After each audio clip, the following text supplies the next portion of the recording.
جی، سوال یہ ہے کہ کیا جن نامی کوئی چیز موجود ہے یا نہیں؟ محترم بات یہ ہے کہ اللہ رب العزت نے اپنے قرآن کے اندر سورہ جن کی پہلی چند آیات میں ان کا ذکر کیا ہے۔ اللہ تعالیٰ نے جنات کے نام پر ایک پوری سورت کو ہی نازل کر دیا ہے جس کا نام ہے سورہ جن، اور اس کی دلیل موجود ہے قرآن کے اندر بھی، حدیثوں کے اندر بھی موجود ہے کہ جن موجود ہیں، اس کا کوئی انکار نہیں کر سکتا۔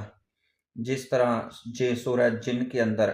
اللہ تعالیٰ فرماتے ہیں قُلْ أُوحِيَ إِلَيَّ أَنَّهُ اسْتَمَعَ نَفَرٌ مِّنَ الْجِنِّ فَقَالُوا إِنَّا سَمِعْنَا قُرْآنًا عَجَبًا يَهْدِي إِلَى الرُّشْدِ فَآمَنَّا بِهِ وَلَن نُّشْرِكَ بِرَبِّنَا أَحَدًا۔ اس کی آگے قرآن کی تلاوت یہ پہلی 10 آیات کو پڑھیں، چند پہلی 3-4 آیات کو، تو اللہ تعالیٰ فرماتے ہیں کہ اے میرے محبوب پیغمبر، ان لوگوں کو بتلا دو کہ میرے پاس ایک جنات کا گروہ آیا اور انہوں نے قرآن کان لگا کے سنا اور پھر اپنی قوم کے پاس واپس گئے اور کہنے لگے اے ہماری قوم، ہم نے ایک ایسا کلام سنا ہے جو زمین پر نہیں بنا، آسمان سے اترا ہے، تو ہم اپنے رب کے ساتھ کسی کو شریک نہیں ٹھہرائیں گے۔ ہم آپ کو بھی دعوت دیتے ہیں کہ اس رب کی طرف آ جائے۔ ایک تو اس کی دلیل یہ قرآن کے اندر موجود ہے کہ جن موجود ہیں، جو اس کا انکار کرے گا وہ قرآن کی آیات کا،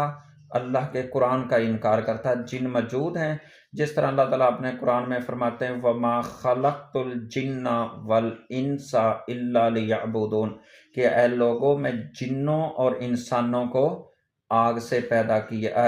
جنوں اور انسانوں کو اپنی عبادت کے لیے پیدا کیا ہے۔ اس سے پتہ چلتا ہے کہ جنات موجود ہیں۔